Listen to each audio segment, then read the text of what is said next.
Welcome to Whistleblowers in partnership with Wix Trade Pro. Coming up. If any part of your body that can score a goal is in an offside position, then it's offside. It's fact.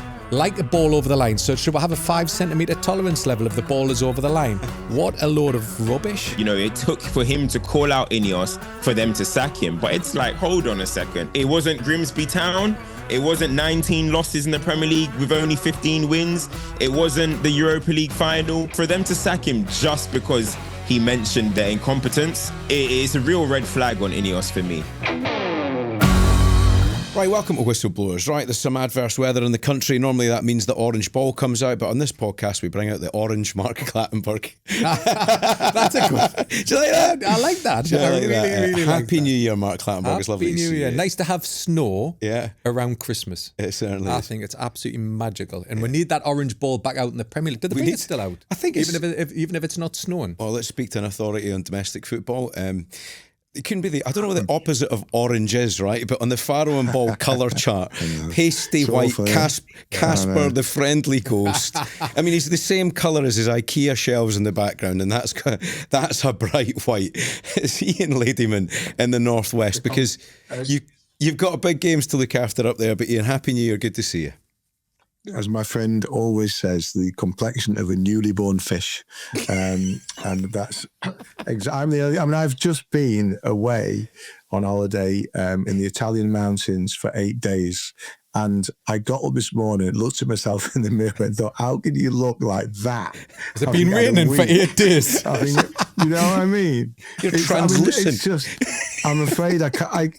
Apart from makeup, there's really nothing I can do. We got back from Italy on Monday night.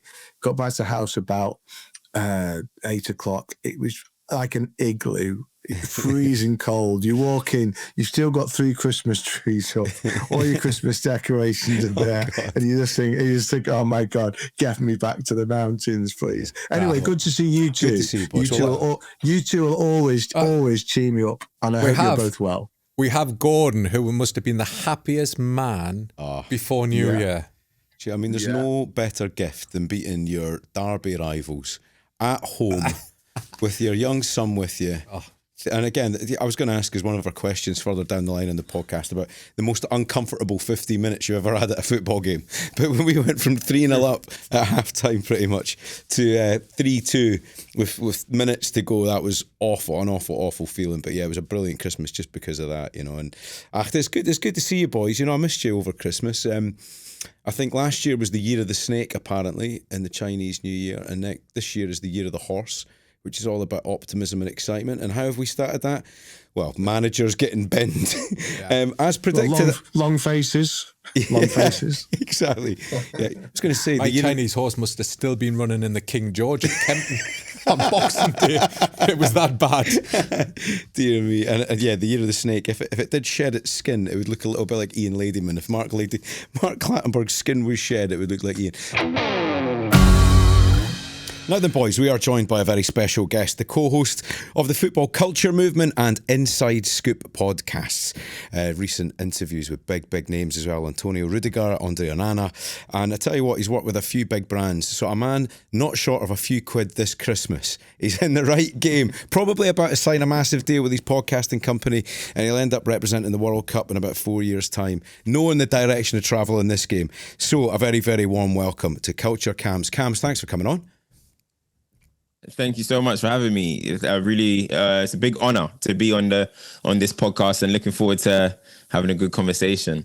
Cams, no pressure, right? But when Troops came on to talk about Arsenal, my phone is still melting after he made some ridiculous remarks about Arteta and Emery. So you're under pressure today to deliver the goods yourself. But you know what? You've got the gift that keeps on giving, right? For any sports journalist in the country or any football fan, Manchester United and Ruben Amorim, 14 months. 38% win rate, which is the worst of any United manager in the modern era. But he looked pretty happy. So do you think, where do you feel you stand as a Manchester United fan? Are you sad for him? Do you have any sympathy, or are you delighted he's gone? I'm delighted personally. I'm delighted because I feel like as you mentioned, 38% win ratio. It was the last 14 months has probably been one of the worst 14 months of my life as a Manchester United fan. It was just, not only was it the results were not going well. Now this season, the results have been indifferent. We've won 8 games, we've drawn 7, so it's kind of even. But when you look at the totality of his spell, we've always wanted some moment of inspiration, just something to really get behind. And I don't think at any stage with Ruben Amorim we got that. I mean, even goes down to a new manager bounce. We didn't get a new manager bounce, what they always say. We didn't get that. We played boring football. We played a way that we're not used to at Manchester United with a manager who we think, in my opinion, was very, very stubborn. There was some times where it's clear, make this change in game. It's clear, maybe make this change pre-game.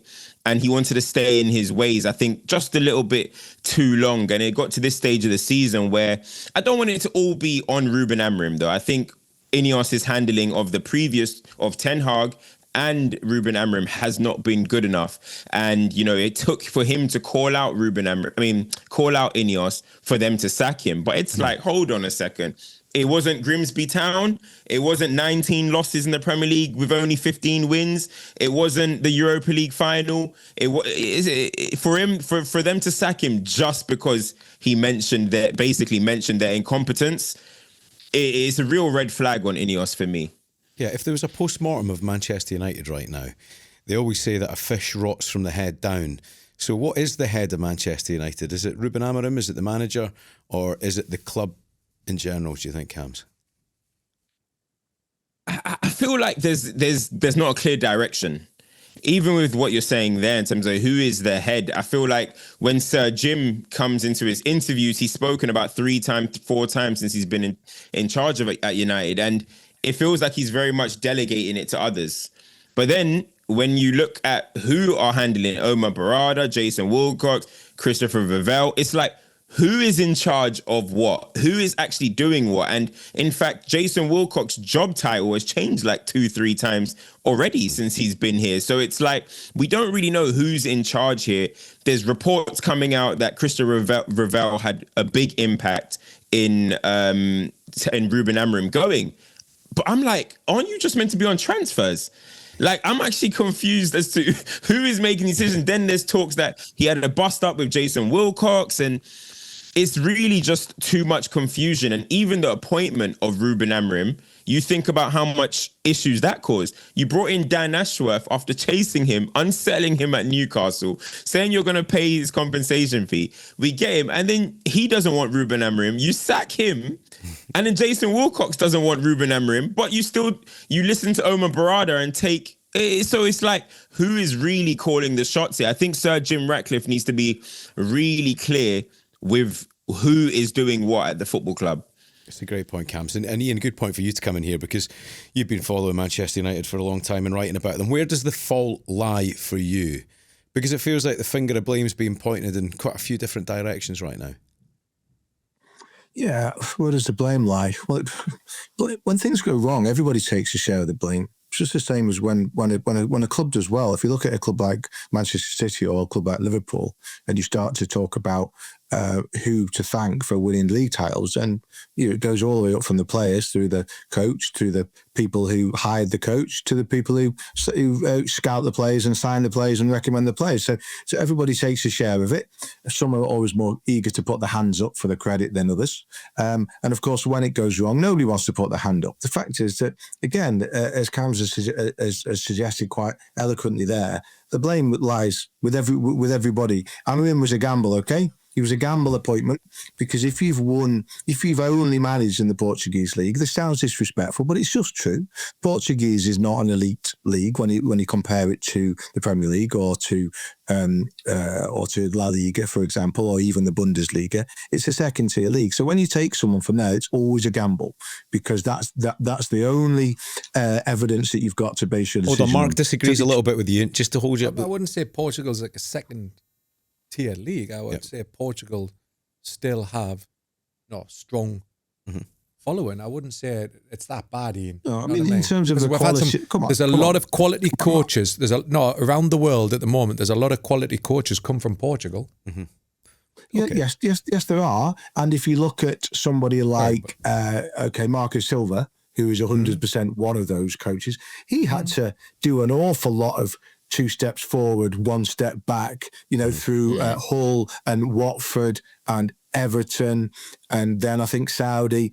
And now doing very well at Fulham. So it's taken him. You could even look at a Spanish coach such as Unai Emery. Look at what Unai Emery's had to do to get to where he is now with Aston Villa. Got the job at Arsenal too soon, went back to Spain, did very, very well, and came again in the Premier League. They were asking Amorim to make the biggest step of all, and it is the biggest step of all to join Manchester United. No matter what anybody says, it is the biggest step of all. It is the hardest job in the Premier League for reasons that I've spoken about before on this podcast. So it was a gamble to ask him to go from the Portuguese league straight to Manchester United without a stepping stone was a gamble, and it's failed. So, it's failed. Cams, it's failed. Coming back in on that, Cams, do you think Amorim ever had a chance of succeeding at United? I mean, when the higher ups can't decide if you're the right man or not, you're already starting on the back foot, But I do think they instantly did give him kind of the floor to do what he wanted. When you think about, Marcus Rashford, you think about Garnacho, these are 2 players from Carrington, and they gave him backing to basically say, okay, you want to get rid of him? Get rid of him. In fact, they were backing him so much because there's a lot of talk that he hasn't been backed, but they were even backing him to the point that they might have let Kobbie Mainoo leave the football club. So I do think they did back him and give him an opportunity. They signed players this summer to kind of accommodate for what he wanted. Was it a perfect summer? Maybe not. We needed some centre midfielders, and I think we need a left-sided player as well. And I understand that he wanted Ollie Watkins, but we got in a Benjamin Sesko and stuff. So there is always going to be a little bit of pulling when it comes to the transfers. But I do think the board basically said, you've got free reign to do what you want to do up until a certain point. I think he would say that they pulled the plug on him too early in terms of they gave him some power and then all of a sudden the results didn't work and they tried to reel it in. I understand that, but I think it's a results game at the end of the day as well. And I don't think he was delivering enough results for Manchester United fans and for the board to say, do you know what? The direction that you're going in is correct. And in fact, we're going to give you 250 more million when you haven't improved any players at the football club already. So yeah. I think that was the worry. I'm keen for you boys to pinpoint the moment you think he actually was, the moment the board didn't fancy him anymore, or the higher ups, as you called them, Cams. Because for me, when Amorim was applauding a young centre half passing the ball out of play, that was a moment for me. At Manchester United, well done, congratulations. You didn't have an option, you passed that out of play. Ian, that for me was a really alarming piece of management. But what about you? I think the problem with Amorim was essentially very simple, is that he was hired as a really promising coach. He had a reputation as one of Europe's brightest coaches. And it's that at which he has failed. His coaching hasn't been good enough. And I keep banging on about this, but I'm going to say it one more time. Manchester United, because they're not in Europe this season, and because they got knocked out of the Carabao Cup in August, Manchester United have been playing 1 game a week. 1 game a week since August, apart from the occasional midweek Premier League game, okay? They've been playing 1 game a week. So that gives you 2 things as a coach. It gives you time on the training ground, which all these other teams who are bombing around Europe and playing on Tuesday and Wednesday and Thursday don't have. Gives you time on the training ground, and it gives you freshness in your players on a Saturday afternoon or a Sunday afternoon. And Amorim, therefore, that was Amorim's gift this season. And any coach who really was an elite coach would have used that time to obviously and tangibly improve players and teams, and he hasn't done it. And I think that ultimately for me, that is the thing that sprung the trapdoor. Whatever incident, whatever row there might have been with Wilcox, etc., that ultimately is what's done for him. I mean, Mark, ultimately, you understand the situation from your position as a referee. If you speak out about the people who employ you in a controversial fashion, it's a gross misconduct contractually. And it did feel like a Maresco, didn't it? Yeah, no, it was always going to happen, wasn't it? Yeah. I just think it's interesting to listen to the boys. You look at Amorim and he's done what he had to do at the start of his Manchester United management career. He's got rid of some of the players that were everybody thought needed to be moved on big wages. But it felt his last comments that he's the manager of Manchester United, not the head coach, was the telltale sign for me that he wasn't given his tools to do the job in the summer. He was given the tools by. Mark. It's not true. It's not do you true, think? mate. Do you think Sesko was his signing? And it'll be interesting to get Cam's point on this. Look, is Sesko his signing, or was it Amorim's signing, or was it Wilcox's signing? He works in a modern football structure. Okay. Yeah, no, this is the conversation we'll have later on. Mark, and he knew what that structure was when he arrived. So if you're going to say, poor old Ruben Amorim was given Benjamin Sesko, well, hang on a minute. He was also given a significant upgrade on his goalkeeper and two excellent forward players in Cunha and Mbumo. Okay. So if you're going to say, he was given a dud in Sesko, and let's find out. I'm not saying that, Ian. If you look at results, it both ways, Mark. No, but you've got just Ian. Good point. But if we're looking at movement forward, and we can always criticise him and on the training ground and everything else. Manchester United are sixth place at the moment in the Premier League. Yes, the style of play is not good enough for Manchester United. Manchester United need to be where they need to be because they're such a big club. Unfortunately, now football isn't about that. There's no such thing as big clubs anymore because these big clubs now are fighting. You've got Liverpool coming in, City, Chelsea, Newcastle. All these clubs now are fighting. Manchester United are a global brand. I get it. But you look at Emery, for example. When Emery came in at Aston Villa in the big fight, what happened to the sporting director? Gone. Who's got control of Aston Villa now? Emery. Very rare. I think that is very, very rare. I know rare. it is, but we're going to have this conversation. 2 seconds, Ian. We're going to have that conversation in the next show. But what's interesting is when you have these sporting directors and the fight that's created, you're seeing it in Nottingham Forest now with Edu, and all of a sudden, if the transfers aren't right, the coach is the one that gets the blame. He's not a manager anymore. He's the coach. And if the coach doesn't get the tools that he wants to play his style of football, then it becomes a problem. And I get both sides of the argument. We'll never know the full truth, who signed what player or how Amorim wants to play. He wanted to play a certain way. And if you look at Sesko, for example, or Gyökeres, who we had at Sporting Lisbon, the two different players. Gyökeres runs his heart out, he runs the channels, he runs everything. Sesko is a completely different player to where Amorim wants to play. Cams, let's bring you back in on this one, right? You can hear Ian's view, you can hear Mark's view there, but where do you see it? I mean, there is a structure, as Ian says, that you agree to when you sign up. You can't renegotiate that at this point of your career. Yeah, I think so. When he did make them comments, I was like, maybe there's something behind the scenes that we didn't know about. So when I searched his name onto his appointment, I wanted to see if there's any article or anything that says he's the manager of Manchester United. And there's not one thing out there that says he is going to be the manager of Manchester United. Like even the official ManchesterUnited.com says head coach appointment. So I do kind of think that he's walked into the club understanding what he wants. I just think that he is not happy being told onto how to set up his team, because the reports are saying that Jason Wilcox basically said, you need to be a little bit more tactically flexible. And, there's also reports saying that Ravel was absolutely stunned when Iwobi basically came out and just broke down Manchester United's setup in a 2-minute interview. So I think they looked at it and thought, wow, tactically we are way behind. That was a key point, wasn't it? That's a key moment here, isn't it? If you've got somebody in a press conference and ripping apart the 3-4-3, and he did it beautifully, actually, didn't he? And then you see apparently there's emails being sent around the hierarchy of the club discussing that. That seems to be a trigger point, Cams, right?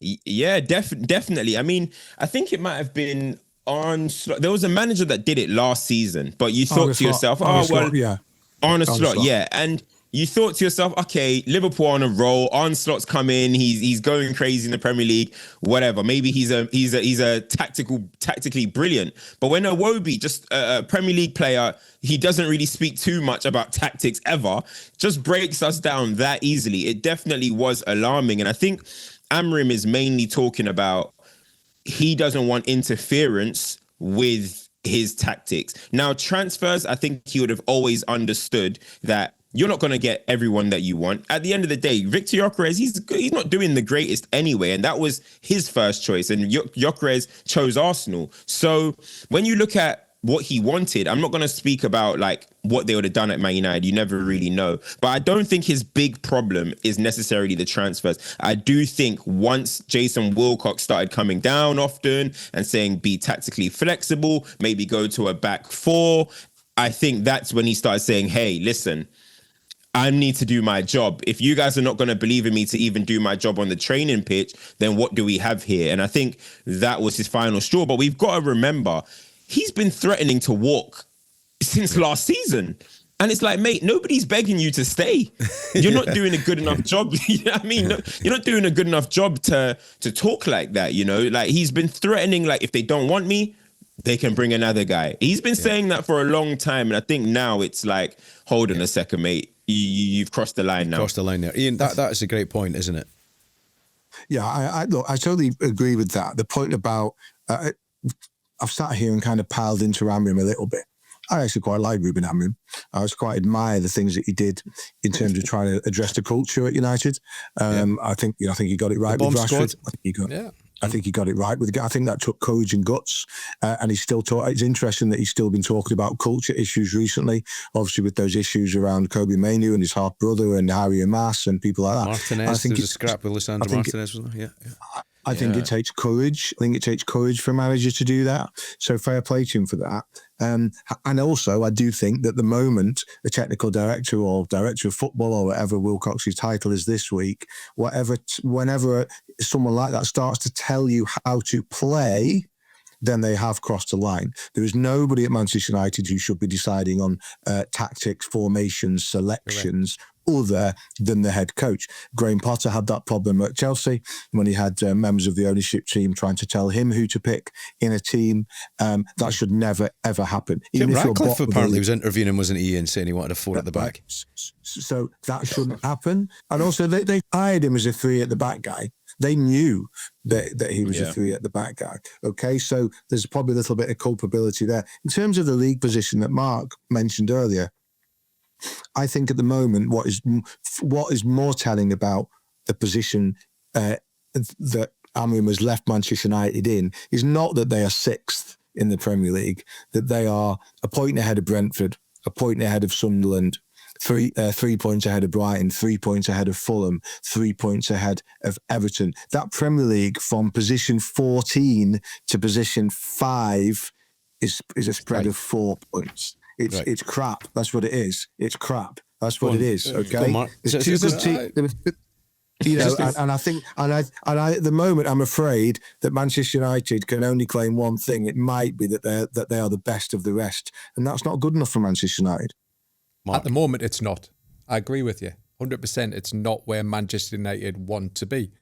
But at the moment, where does Manchester United expect to be after 2-3 seasons of turmoil?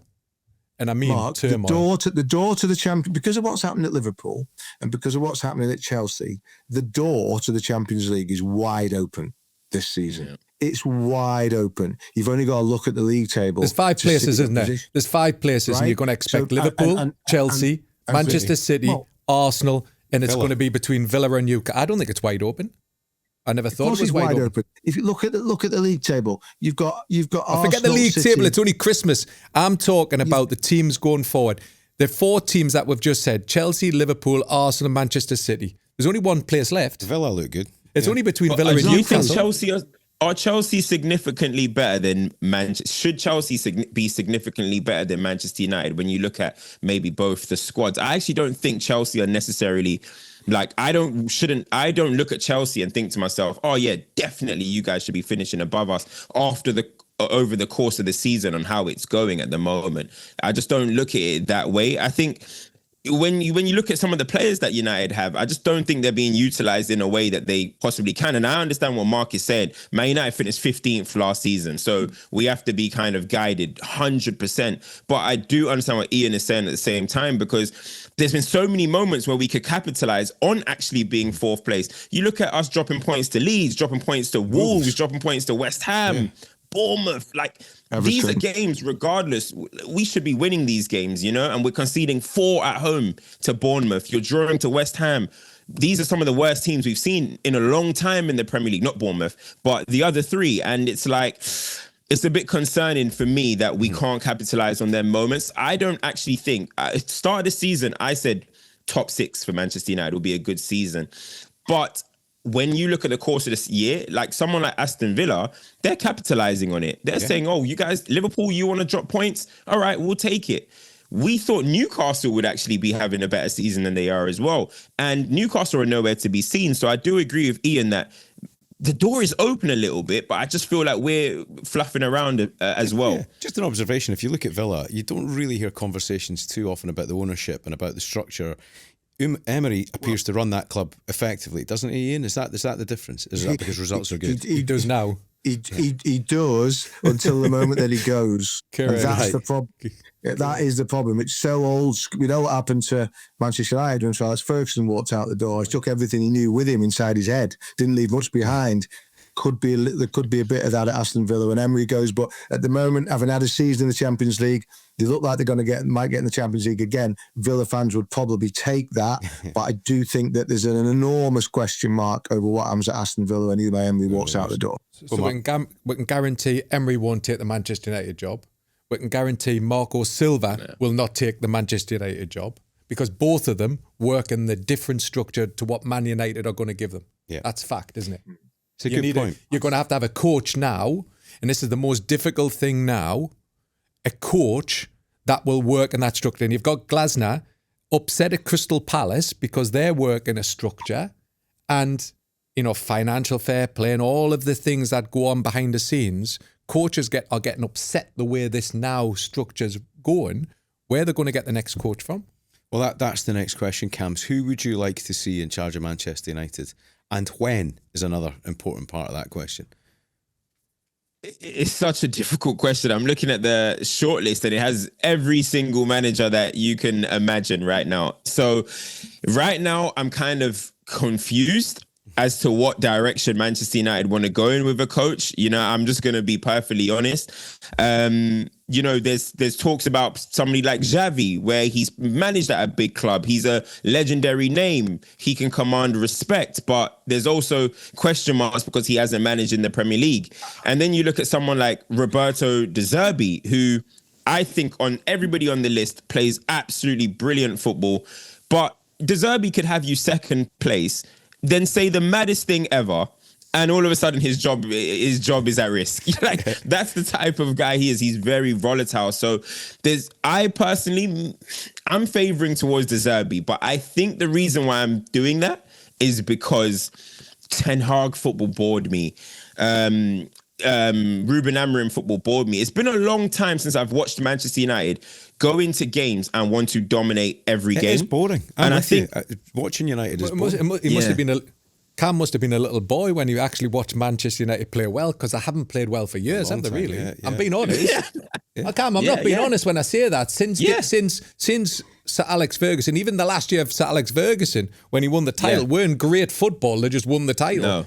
But after that, I can't remember, even when I refereed Manchester United sides, I cannot remember seeing Old Trafford bouncing, and I never saw a Manchester United side win in a dominant Manchester United way. I haven't seen that for years. Yeah. They did have that bounce they had that bounce under Solskjaer, which may be why they're going down this road again. You know, maybe to hope to get a little bit of that again. I don't know. I mean, if it was me, I know the point you make about Emery and control is a good one, Mark. I'd throw the kitchen sink at Villa for Emery if I was Man United.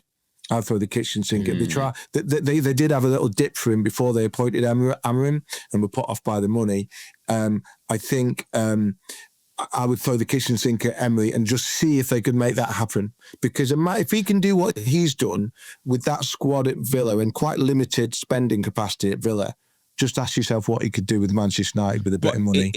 Is there concern with Emery? Like, I like Emery and I think he's a fantastic man. I actually think he's so underrated in terms of discussions, but the two highest pressure jobs that he had in Arsenal and PSG, they ended not in the greatest fashion. Is that some form of concern? Because Villarreal, Sevilla, Aston Villa, these teams, you want to punch above the water, and he does brilliant. He's brought trophies to these clubs, but Manchester United are bigger than PSG. They're bigger than Arsenal, and those two high-profile jobs, they don't speak about Emery highly in any way. So that's the only concern for me.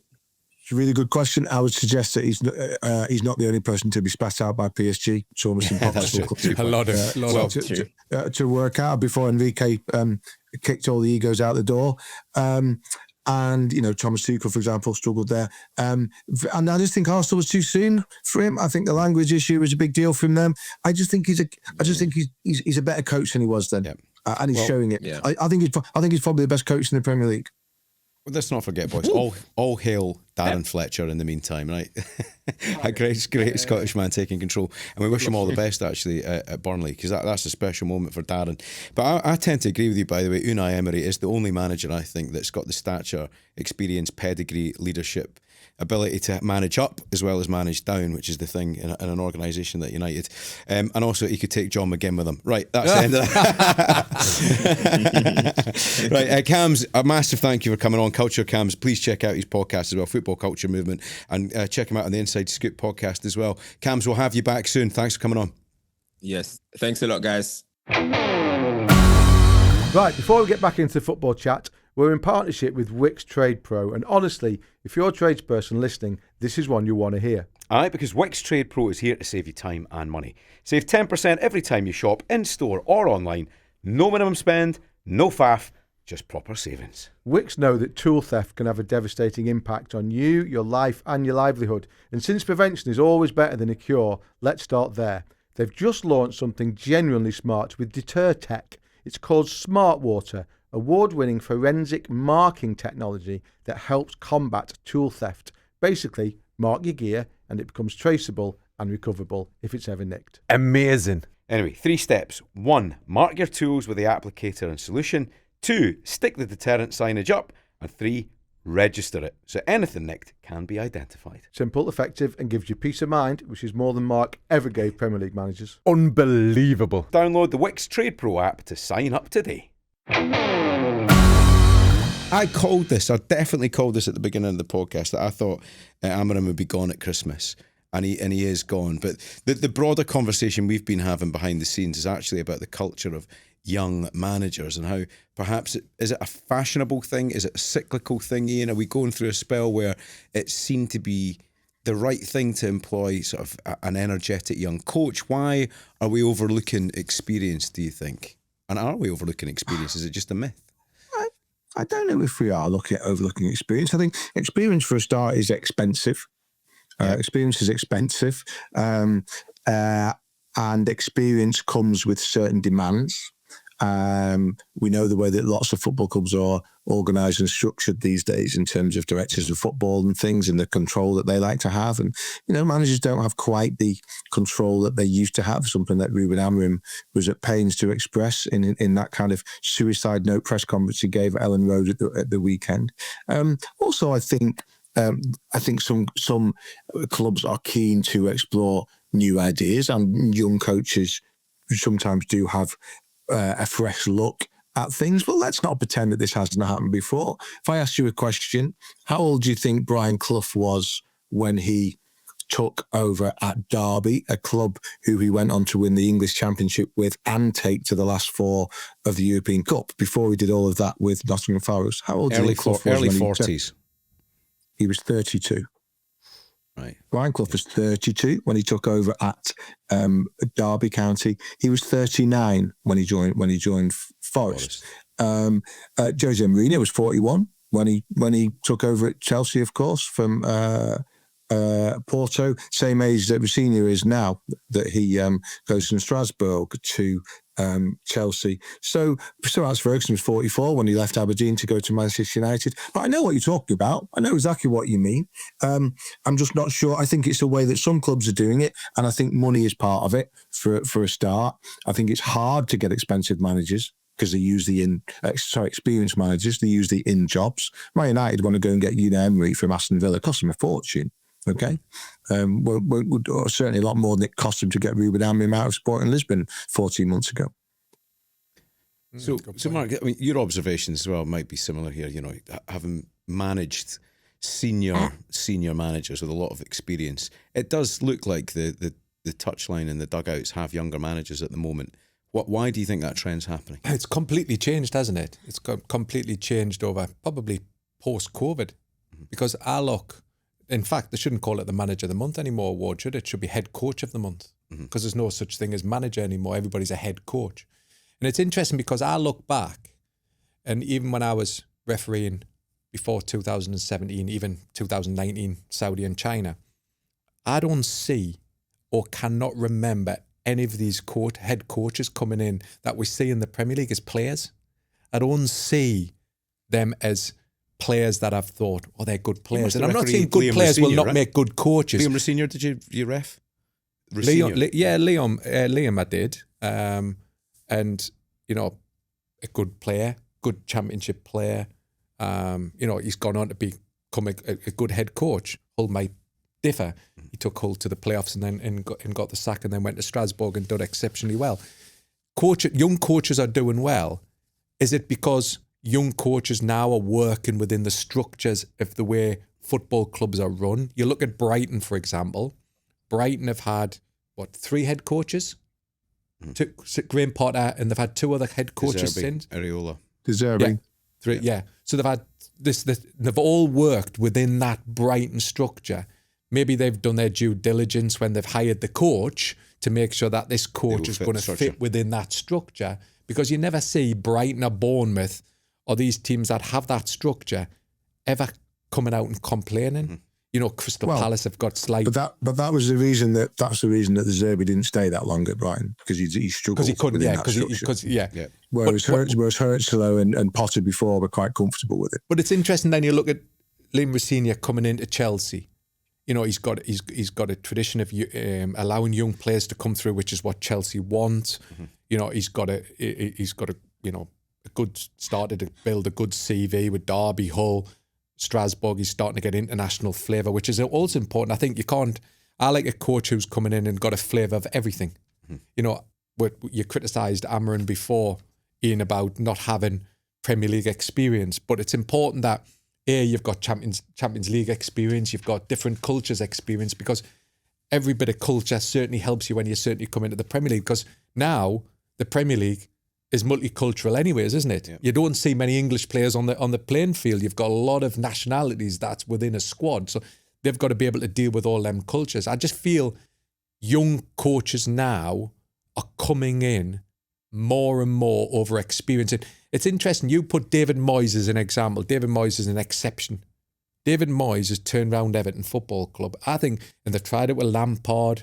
A young coach didn't seem to work. Went back with a tried and trusted method and got Everton back. And he did know the club. He did know the club well, didn't he, before that? But he's come back in and done well. Sean Dyche steadied the ship. He kept Everton up when everybody thought Everton was going down. Yeah. So let's not criticise Sean Dyche in that year. David Moyes has come in. David Moyes has come in. David Moyes has come in. I'm just feeling now that the Premier League has become you're a head coach, not a manager anymore, and B, they're going with this training ground person who's on the training ground every day of the week, and you don't see that the old school where the number 2s and the number 3s ran the show, and like Mike Phelan was on the training ground every day, whilst Alex Ferguson did a lot of the fluffy stuff. Brian Kidd did it as well. So there's a lot of things changed where I think now coaches are working on the training ground more and having to deal with structures, with sporting directors, giving players. And I remember it was just before I left, I started hearing about sporting directors, and the sporting director, I'm signing that player. The manager, the head coach goes, well, I want a left back. And they go into their market and, we'll give you that left back. But as a head coach, I used to think, well, hold on, how do you know, is he going to fit into my team plans, the way I'm going? I want a high pressing, I want a player who's athletic, but that player might not fit within that team. And he's got to coach him, and you expect him to develop players. Certainly, Eddie Howe's done that at Newcastle with certain players, how he's coached them and made them better. You want to see that with a coach, but ultimately it's a result-driven sport, and if you don't win, you're out of a You're job. door. Just to give a bit of context before you come back on that, Ian. So Fabian Hurtzler, he's 32, career win percentage of 45%. And to give you the average manager age in the top 5 leagues, the Premier League, the average age is 47, with the youngest 32, as we've just mentioned. Hurtzler, the eldest 62. So under 45, there are 9 managers. That's the second highest proportion of the top leagues. The Liga, the average age is 50. The Bundesliga is 46. Serie A is 50. And Ligue 1 is 49. So there you go. There's the context, Ian. There is one other thing I was going to say to Ian before you answer. Is it just because we're 3 men of a certain age, right? Because the one thing I always remind people is that Russell Crowe was 39 when he was Gladiator. So he was 7 years younger than me right now when he played that role. But he still seems, at that age is it just perspective here that we're talking about experience and age? I think there has been a little bit of a change, and there has also been a bit of a change towards. I think there was a tendency now to place a bit of greater trust in coaches who haven't necessarily been great players. It's not that we're not totally foreign to that. Arsene Wenger, for example, but these days I think there are more players who recognise their limitations, but feel that they might have something to offer as coaches and are happy. Rather than eking out every last drop of a very modest playing career, to call time on playing, like Hurtzler did. Okay, Hurtzler at Brighton was a Bayern Munich player, but as soon as he realised that he wasn't going to progress above Bayern Munich B, thought, what's the point? Do I want to be a jobbing player in the second tier of German football, which is where I'm heading, because I've had the chance at Bayern and I've not made it, or can I go and try this, which I think I might be good at? Okay, so and I think there's examples. People like Jose Mourinho have walked that path. Okay, they've walked that path and they've shown that it can be done. Mourinho was a young coach when he started, as we know. They've shown it can be done. So there are examples out there. Whereas back in the day, it was very much. You play till you finish, and then you get a job. And if you were a high-profile player, you've got an even better chance of getting a job than you were if you were a jobbing player. It's more sophisticated now. Now we're using things like data, for example, to find up-and-coming coaches, rather than just kind of, the chairman of Blackburn, Jack Walker, back in the day, thinking, Kenny Dalglish did well at Liverpool, we'll have Kenny Dalglish as our next manager. No, it works, of course, but it's a bit more sophisticated now, isn't it? A bit more sophisticated. And that enables clubs like Brighton to find someone like Hurtzler and to take a gamble on Potter, and it enables Bournemouth to go to Iraola, and it enables Palace to take someone like Glasner. Okay, it's done in a slightly different way now. I'm uncomfortable about the Rossini thing with Chelsea, by the way. It makes me uncomfortable. I hope he does well. I know people who know him a little bit and they speak highly of him as an individual. I hope he does well, but I'm uncomfortable with the way that a club like Chelsea can just go to one of their clubs in their ownership group and take their coach. I mean, what does that do to Strasbourg? What does that do to Strasbourg's standing in France? What does it do to Strasbourg's supporters? What does it do for Strasbourg's credibility? That makes me uncomfortable. That Chelsea it shows me a massive lack of respect to the fans, I think. Do you not?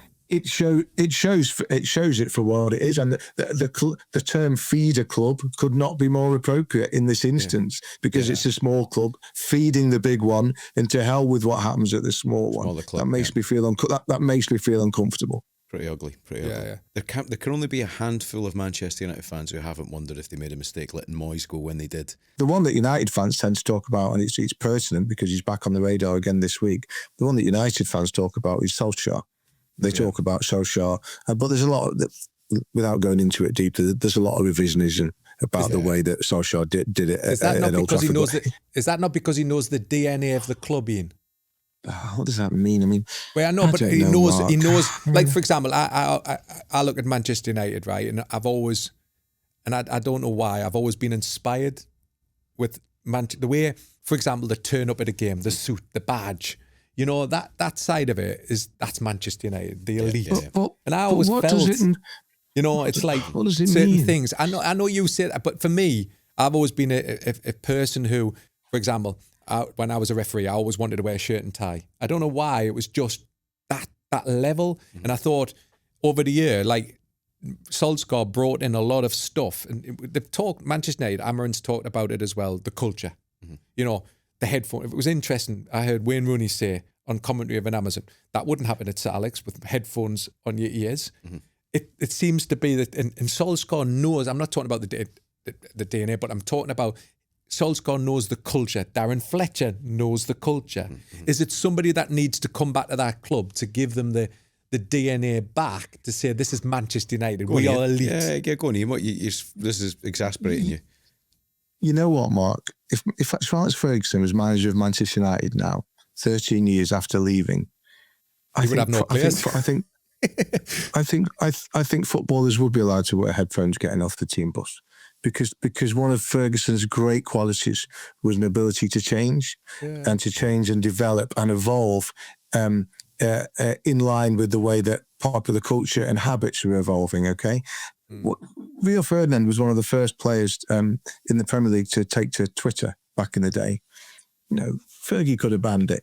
Fergie could have said, Fergie didn't like it. He could have said no. But he realised that would have been stupid, because Rio Ferdinand was one of his best players. Does he want to go to war with one of his best players? And also, Ferguson saw the direction of travel. He saw social media coming, realised he couldn't fight it. He thought, right, I'm not going to fight it, but what I'll do is I'll make sure that this squad of mine, when they use it properly. And if they start talking about club business on social media, then there will be a problem. And of course, the players at Manchester United, as social media became part of their lives in the back end of the Ferguson time, were never in the headlines for misuse of social media in the way that they are now. So it's about, and this talk of culture and DNA, when Manchester United back in the day were looking to move on from Ferguson, they spoke to Brian Robson, they spoke to Brian Robson, Bobby Charlton, Ferguson himself, and they asked about, this is during the Ed Woodward time, they asked themselves, what do we want Manchester United to be? And they decided they wanted to play attacking football. They wanted to have humility off the field, but arrogance on it. And they wanted them to stay true to the principles of using academy players. Now, that's not rocket science, guys.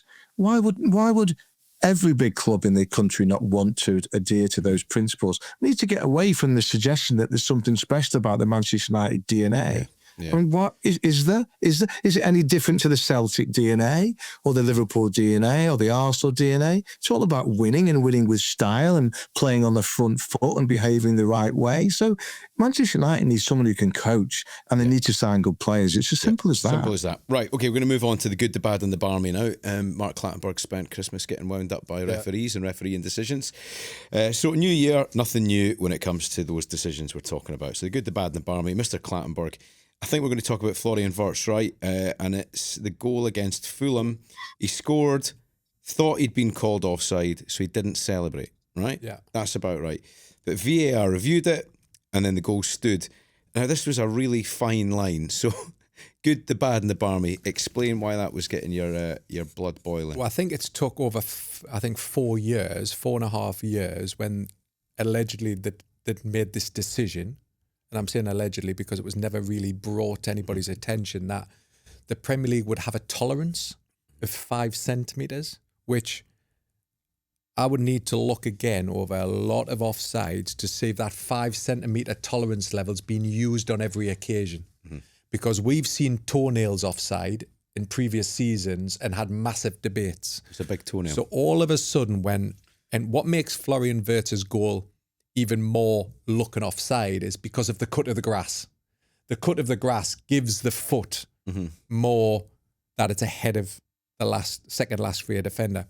So everybody automatically, when you see it, without the use of technology, is going, that's offside. And if it had stayed as an offside, nobody would be talking about it today.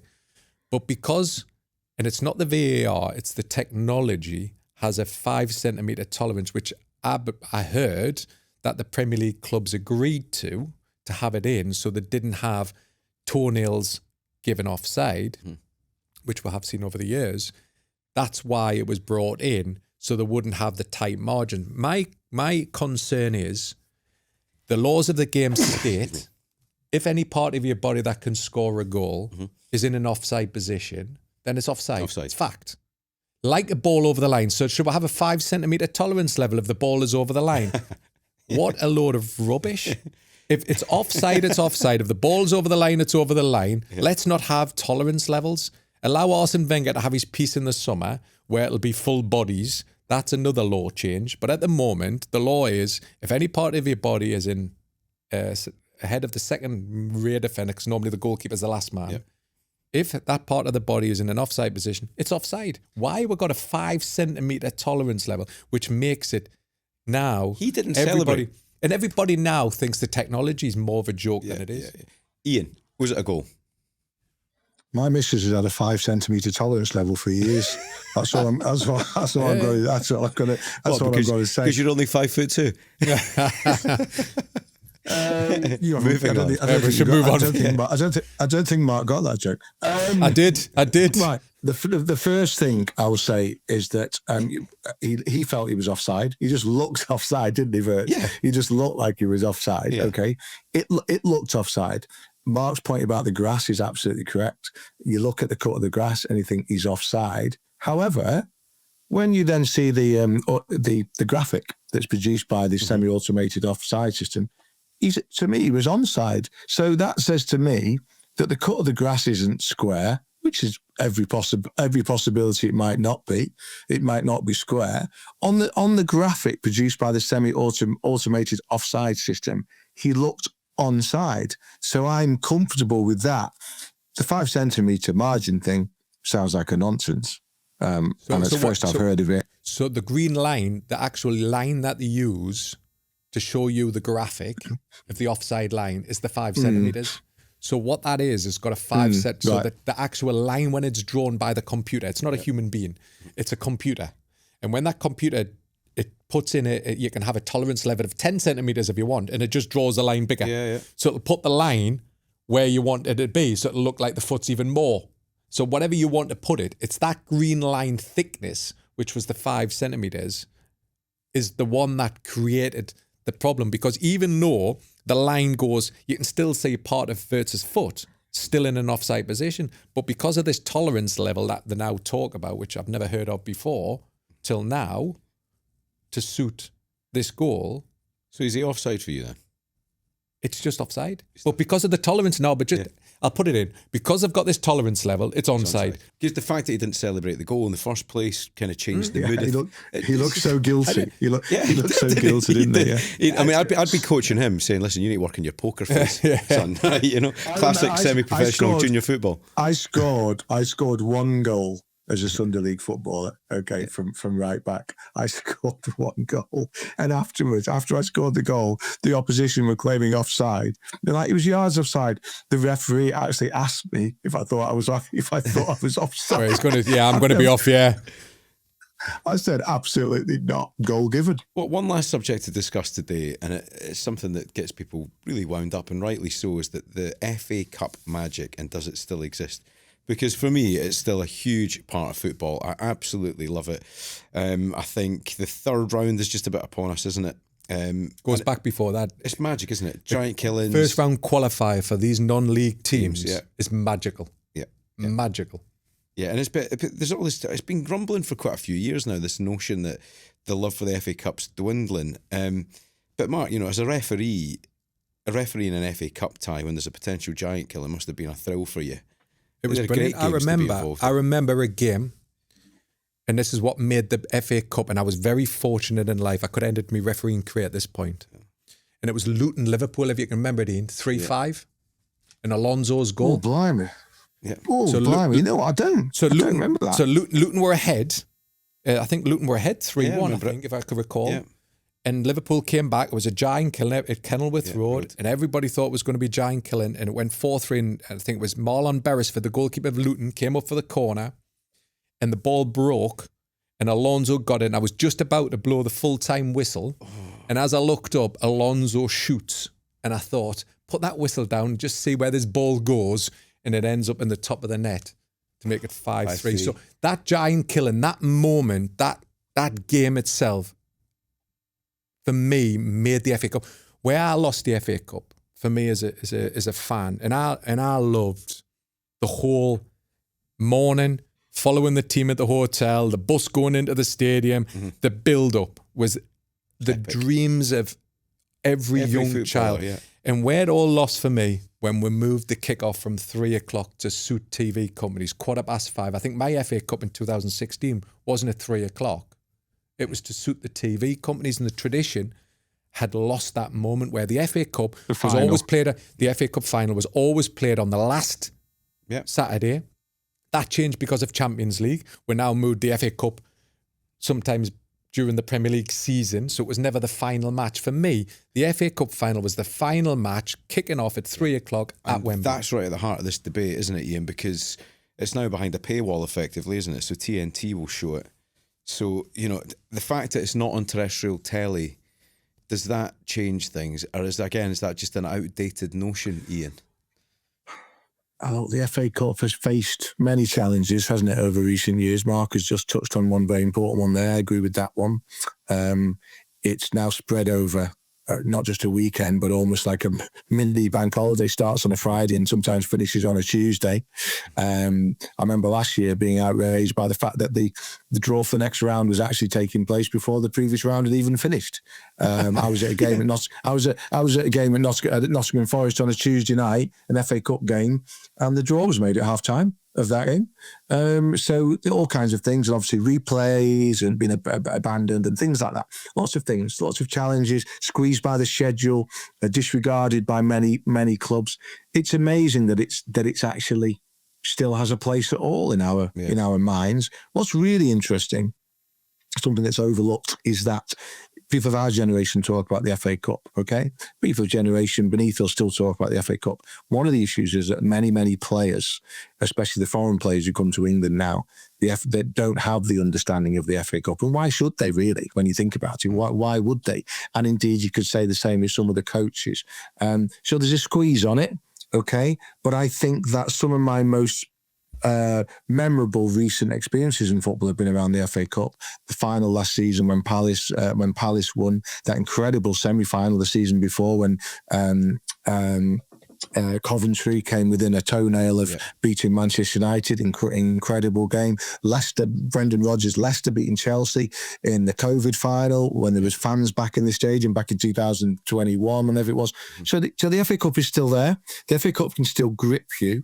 And it still grips people. It's still important. Forest losing in the semi-final to City last season was probably the great disappointment of their season. What a day out that was for them. But it struggles at this stage. This is the stage where it struggles. It's the early stage. And without boring you for too much longer, a couple of things I think affect it is that it's the attitude of not the big Premier League clubs, because they've got squads so they can field understrength teams and still win. Look at these fixtures, like, quickly, for this weekend. Look at these fixtures. Everton versus Sunderland, Fulham versus Middlesbrough, Newcastle versus Bournemouth, Sheffield Wednesday versus Brentford. I reckon of the 7 Premier League clubs I've mentioned there, they'll probably all choose understrength teams. And that's the disappointment. And a lot of the Championship teams will field understrength teams as well, because they feel that they can't win the FA Cup and that survival in the Premier League or the Championship is more important. The two games on telly are Macclesfield Palace and Spurs Villa, right? They're on the BBC. Yeah. And I think Macclesfield gives you that little bit of romance, doesn't it? Could give you that romance. Yeah. Well, how do you think Unai Emery plays that one? You know, they've got a lot to play for this season, you know? That's really, really good point. I would expect him to rest players. I hope I'm wrong, okay? I would expect him to rest players. Portsmouth versus Arsenal, right? Big game. Both previous winners of the tournament. Portsmouth will rest players for that game. The 21st, I think, in the Championship, okay? They've just been hoiked 5-0 by Bristol City in their most recent game. And the game after the Arsenal Cup tie is a game away at Sheffield Wednesday where they'll think we've got to win. They'll rest players. And that's what harms the FA Cup. That is what harms the FA Cup. But Ian, over the years... People give up before they've even started. But these teams have been resting players for years, haven't they? Even when I was refereeing the big sides, they still rested players till later on. The only thing is when they played, for example, I remember doing Arsenal via Tottenham in an FA Cup tie. Then it was slightly different because it's a rivalry, of course. Derby. Yeah. But what I find is, and I don't care, and I don't think Macclesfield will care if Crystal Palace played 7 or 8 first teamers and 4 or 5 fringe first teamers. I don't believe Macclesfield would care, like Grimsby did in the Carabao Cup. Yeah. If the dream, what I feel now is, and I had the luxury of refereeing from the very first round qualifier, and I loved it when I got my first round qualifier in the FA Cup because the FA Cup meant so much as a child. And you see these non-league clubs, they're not dreaming about the final.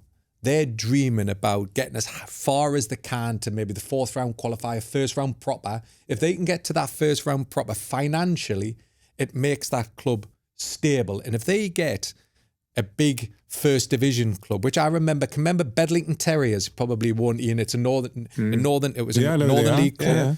Yeah. They played a football league club, and they beat them at home. And I think they got beaten Notts County in the 2nd round. That made, it was Colchester that beat in the 1st round proper. That town was buzzing because they'd beaten a football league club and advanced to the 2nd round. If you can get to that 3rd round and you draw Manchester United at home or you draw Liverpool at home, you know you're not going to win it. But the other side of the coin, which has is affected a lot of clubs, they've lost that replay. And if you think, for example, was it Tamworth, Tottenham? Yeah. Tamworth would have got that replay, and that would have made them financially secure for many, many years. And it feels that romance has been sucked out of it because it's suiting the big clubs. Yeah. I tell you one of the things that has also made giant killing much more difficult these days, and it's something that you probably wouldn't think about. It's the quality of the football pitches. Yeah, because especially in the professional game now, in the professional game, even if you're in League 2, everybody's got a good pitch. Yeah, everybody's got a good pitch. You know, whereas back in the 70s and 80s, if you're Man United and you've got to go to Burton Albion, even in the 90s, probably right, you're probably playing on a rutted, grassless surface. Okay, you go there now. You're playing on a bowling green, and because everyone's got a good pitch because of pitch technology. So who does that suit? Doesn't suit the home team. There's nothing like playing in a game when you know your second touch is a tackle. Exactly. You're already finding your body position to withstand an assault from somebody. Every game I played in was like that. But that's the one bugbear is that I wish someone like Reg Liberty at Sunderland, they're not going to go down. Yeah. They can win the FA Cup, right? Yeah. Why not try? Go for it. But I bet you, when they go to Bramley-Moore at the weekend, they'll rest players. I've got a please, you could have named any other club, any other team, but Sunderland. Do you know what we're going to mention while we've got it? Well, that's where you live. 1977. Do you remember that? Yeah, I remember. But Hereford 2, Newcastle 1. But you see, that meant a lot, right? Yeah. Memories of Newcastle getting beat off Hereford. Yeah. I pick up on Ian's point. I don't think the big clubs care now if they win, lose or draw. I think you're right. I think the giant killing. I think fans don't. Yeah. It's the Champions League and the Premier League has dominated the FA Cup. But they care. They care at the end, mate. If it's FA Cup at the end, the FA Cup final. Listen, I went to the Carabao Cup final as a Newcastle fan last year, and I have to say it was one of the best days of my life. Yeah. Why? Because it gives me dream. Dream of winning a cup. Right, boys. Excellent stuff. Thanks so much for your time. Great to be back in the saddle for another new year. Please remember, send us lots of questions. Get in touch, whistleblowers@dailymail.com. The email address is whistleblowers@dailymail.com. You have, 30 years of experience? How many years have you been doing this now, Ian? I've been a football guy since 1996. So work that out. Since I was 16 years old. Almost 40 years. So in all that time, he hasn't been to Spain doing any... And he's still not had a tan. He gets a tan off a Kindle, Ian Ladyman, that's what they say. And get questions in from Mark Clattenburg as well, a man who's been in the middle of all the biggest games you could imagine. So if you've got questions, whistleblowers@dailymail.com. Keep mithering us and hassling us on social media as well. That's a good place to get in touch. In the meantime, Mark, are you going to start the new year by remembering the most important thing for a referee, your whistle, and draw these proceedings to a close? I did, and I asked a whistle from Santa Claus, and I got one, so now I can do it.